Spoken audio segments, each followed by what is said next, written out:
Hello everyone, Mike Arnold here, co-founder of Path Trading Partners on by Chino. Finally got the bigger pullback in Bitcoin.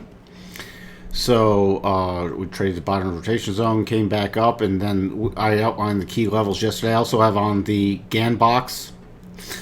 So you could have put a pausing on here. This is for instructional purposes. Once we got a pause, you could have started on this bar or this bar. We used this one, which gave us minor cluster around 111 120 or 11 126, and then we were watching for 10 784. Yesterday I highlighted the 10,600 level, which was going to be key. We got down there and just spiked below it, and now this looks like a little, at least a short-term bottoming move on any rally.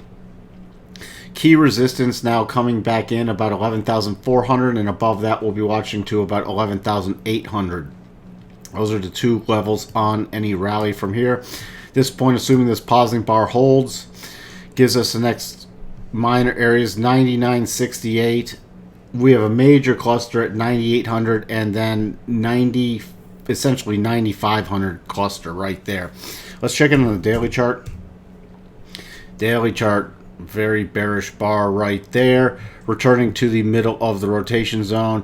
This 99.68 level is essentially just above the bottom of the rotation zone, so that's going to be a very key area right in here that you'll be watching should this sell-off continue. But we remember how I talked about, you know, we haven't returned to the rotation zone at all, and there are two ways: either drift sideways or return.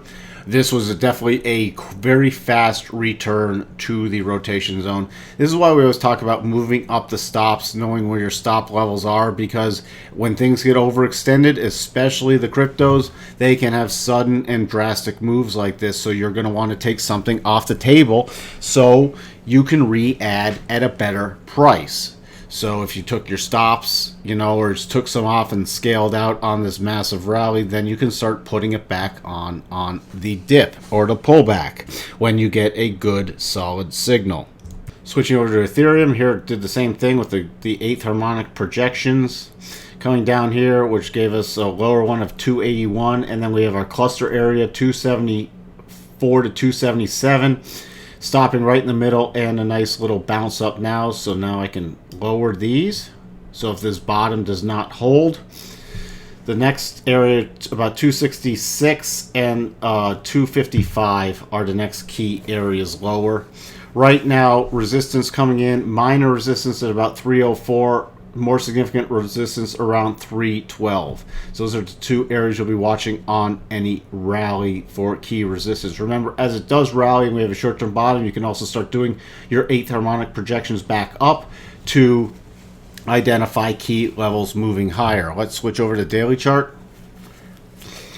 So you can see here spiking below the rotation zone, but now back in the middle of the rotation zone. And when it spiked down here, you can see, we talked about this repeatedly, key resistance becoming support. It spiked down to that support area and this cluster area. Now, it's interesting to note also, if we do sell off again, the bottom of this area 255 is where the 50-day exponential comes in. So I'd really pay attention to that if we break below today's lows. So we have for you on Bitcoin and Ethereum, and we'll talk to everyone soon. Bye for now.